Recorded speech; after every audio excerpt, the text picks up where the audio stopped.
Hey guys, welcome to part 8 of What If Yuji Was an Uchiha. Last time we left off after Gojo being sealed and Yuji and Megumi destroying the veil, preventing sorcerers entering Shibuya. With everyone caught up, let's begin.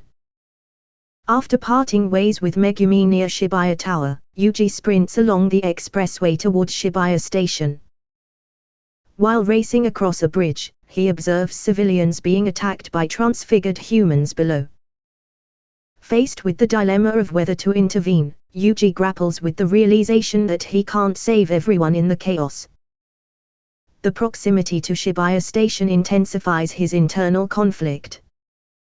Suddenly, a familiar phrase, "spiced Kodro," reaches his ears, offering a glimmer of hope.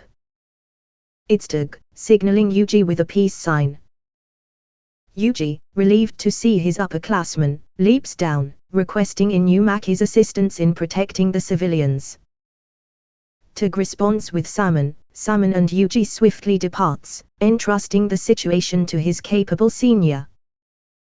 As Yuji makes his way to the station, Toge promptly unzips his turtleneck, revealing a megaphone-like device. With his cursed speech ability, Toge confronts the transfigured humans, attempting to keep the situation under control. Meanwhile, at 10:10 p.m., Yuji steps into Shibuya Station, unaware of the presence of Choso and his brothers awaiting him.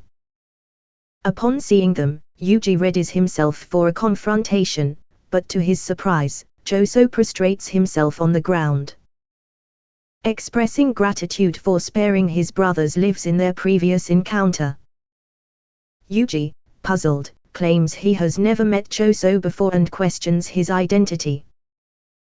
Choso introduces himself and, in a sudden shift, expresses anger, vowing to punish Yuji for hurting his brothers and making them cry. He declares his intention to beat Yuji close to death but refrains from killing him, emphasizing his desire for retribution for harming his little brothers. Suddenly Yuji is forced to react swiftly to Choso's blood manipulation, convergence-piercing blood technique. Choso, within a blink of an eye, clasps his hands together, collecting blood and unleashing a razor-sharp beam at the speed of sound. Caught off guard, Yuji manages to divert the attack by slowing down the blood with his hands, narrowly avoiding a direct hit. However, the assault leaves a sizable hole in both of Yuji's palms. Enduring the searing pain from the holes in his palms, Yuji activates his Sharingan, preparing to defend against Choso's subsequent moves. In response, Choso employs convergence once more, swirling and condensing blood between his palms. Seizing the moment, Yuji, low to the ground, charges toward Choso with remarkable speed, skillfully evading the incoming piercing blood. Before Choso can launch another blood-based assault, Yuji delivers a powerful uppercut with his injured arm. Choso, blocking the punch with a combination of his arm and leg, however he is still pushed back. Recovering from the force of Yuji's attack, Choso quickly uses flowing red scale as he exudes massive volumes of blood behind him that covers the ceiling above him. He then gathers the blood into an orb in his hand. Yuji quickly charges and throws a kunai reinforced with his cursed energy at the orb, slicing it in half and causing it to explode, splattering blood everywhere. Yuji then gets in close, punching Choso in the face. Retaliating, Choso attempts to kick Yuji away. Yuji's eyes narrowed, his focus razor sharp as he anticipated the incoming kick from Choso. With a swift and practiced motion, he skillfully caught Choso's leg, absorbing the impact that reverberated through his forearms. In a seamless transition from defense to offense, Yuji wasted no time. Gripping Choso's captured leg firmly, he lowered his stance and executed a low sweep with his own leg, expertly taking out Choso's supporting leg from under him. Choso crashed to the ground with a resounding thud, momentarily stunned by the swift maneuver. Yuji, with predatory determination, closed in on his fallen opponent. Despite Choso's attempts to counter, Yuji anticipated every move, circling gracefully and exploiting the vulnerability he had created. As Choso rolled back, he solidified blood in his hands, fashioning a dagger in each. A screen of blood materialized between him and Yuji. Undeterred, Yuji charged through the blood screen, only to face a dagger hurtling towards the bridge of his nose. Swiftly dodging to the side, Yuji found himself impaled in the shoulder by Choso's calculated strike. Before he could react, Choso followed up with a punch to the face, activating flowing red scale stack and blood meteorite. Yuji, seeing the impending attack just in time, managed to twist his body in the motion of the strike, minimizing the damage. Nevertheless, he was sent crashing into the blood screen.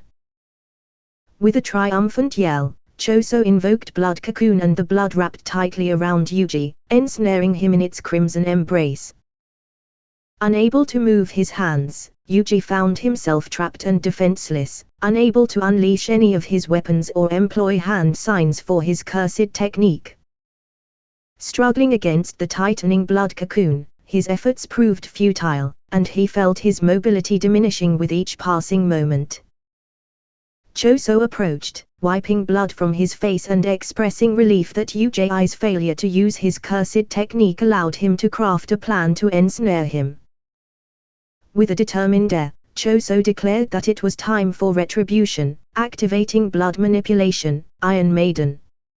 Blades of blood materialized, orbiting around Yuji within the cocoon. One by one, the razor-sharp blades pierced the blood barrier, stabbing into Yuji's body. The onslaught of pain was intense. 3 blades in each arm, 1 in his left leg, and 2 in the left lower quadrant of the abdomen, causing severe internal injuries. As the vicious assault continued, Yuji howled in agony, the blades threatening to sever crucial connections within his body. Choso, satisfied with his retribution, dropped the attack as Yuji's consciousness waned, succumbing to the overwhelming pain. However, just when it seemed Yuji was defeated, he looked up with a glint of determination and uttered, "Wake up to reality." In a surprising twist, Yuji delivered a powerful punch to Choso's face, catching him off guard. Yuji explained that after the stab in his left arm, he managed to establish eye contact, casting a genjutsu on Choso and forcing him to release the technique that bound him. Rising to his feet, Yuji faced Choso once more. Undeterred, Choso reactivated Blood Meteorite and charged at Yuji. Despite the pain and limited use of his left arm, Yuji focused on kicking attacks, occasionally surprising Choso with strategic strikes from his weakened left side. As Yuji closed in on Choso, the latter unleashed a powerful technique known as supernova. Multiple orbs of blood condensed with convergence exploded, firing reinforced blood bullets in every direction. Faced with the onslaught, Yuji swiftly created the hand signs for a fireball jutsu, engulfing the blood bullets in flames. However, Choso, anticipating the move, released an overwhelming amount of blood, flooding the room. The rising blood slowed Yuji's movements and hindered his ability to breathe, while Choso, adapting to the liquid environment, increased his speed and oxygen transport efficiency, landing multiple blows on his now handicapped opponent. Fighting within the blood pool for 3 intense minutes, Yuji began to feel the effects of oxygen deprivation, his vision growing hazy. In a last-ditch effort to turn the tide, he tapped into a new elemental technique, lightning style. With the incantation Electromagnetic Murder, Yuji created a surge of electricity, electrocuting both himself and Choso. The impact was greater on Choso, rendering him unconscious, while Yuji, despite receiving some muscle twitches, managed to endure. Seizing the opportunity, Yuji punched down the walls, allowing the blood to rush into a new space.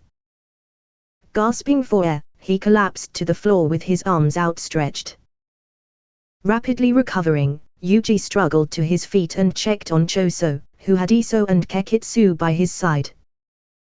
Placing his hand on Choso's chest, Yuji used a weak lightning-style jutsu to jolt Choso's heart, waking him up. As Choso regained consciousness, he found himself flooded with memories of moments shared with his brothers and Yuji. Questioning whether he was under a genjutsu again, Yuji denied it, bidding the brothers to take care. With determination in his eyes, Yuji reminded them of his mission to save Gojo and swiftly ran off into the distance. Not long after parting ways with the death-painting siblings, Yuji unexpectedly encountered Mimiko and Nanako. The two girls approached him with a peculiar request to free Sukuna so they could ask him for a favor. However, Yuji, familiar with Sukuna's malevolent nature, firmly rejected the idea, cautioning the girls that Sukuna would likely respond with lethal violence rather than cooperation. Acknowledging Yuji's warning, Mimiko and Nanako shifted their request. This time, they sought Yuji's help in eliminating the man in the monk's robe, revealing that he was the one responsible for sealing away Gojo. Intrigued by the prospect of confronting the individual behind Gojo's sealing, Yuji agreed to assist them in their mission. Okay guys, this is the end of this part of What If Yuji Was an Uchiha. If you enjoyed, leave a like and comment, as well as subscribing with notifications enabled. With that out the way, this is Demonic Saiyan saying bye.